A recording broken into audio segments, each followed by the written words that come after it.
کشتہ بیضہ کونچ پتھری گردہ و مثانہ کا شافی علاج۔ اعوذ باللہ من الشیطان الرجیم، بسم اللہ الرحمن الرحیم۔ وَإِذَا مَرِضْتُ فَهُوَ يَشْفِينِ۔ بابا طب حکیم محمد عبدالرحیم عزیز جویہ کے مجربات فلاح انسانیت کے لیے پیش کیے جا رہے ہیں۔ آج کا موضوع ہے کونج، جسے عرف عام میں کونج، کلنگ اور کرین کہا جاتا ہے۔ سخت ترین سردیوں کے موسم میں روس کے علاقہ سائبیریا سے پاکستان کے کم سرد علاقوں میں افزائش نسل کے لیے آتا ہے۔ یہ بڑا منظم پرندہ ہے، قطار یا گول دائرہ کی شکل میں بلند پرواز کرتا ہے۔ مزاج اس کا درجہ دوم میں گرم خشک ہے۔ اس کا گوشت زود ہاضم نہ ہے، گوشت قوی بدن ہے۔ اس کے پتا سے تیار کردہ سرما دافع شب کوری ہے۔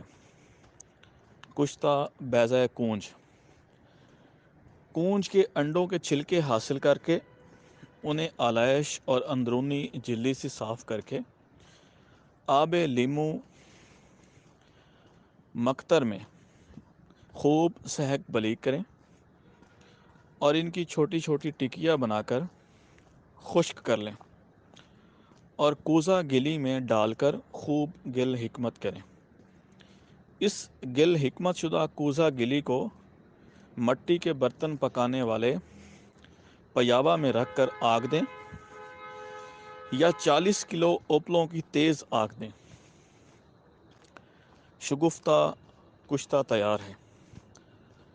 خوراک 8 چاول ہمراہ کشتہ حجر الیہود برابر وزن لسی دودھ بکری کے ساتھ دیں۔ گردہ مثانہ کی پتھری کے اخراج کے لیے اکسیر دوا ہے۔ اللہ آپ کا اور ہمارا حامی و ناصر ہو۔ حکیم حسین احمد جویہ، ولد حکیم محمد عبدالرحیم عزیز جویہ، دواخانہ الرحیم عجائبات حکمت مولہ پور، تحصیل کبیر والا، ضلع خانیوال، پنجاب، پاکستان۔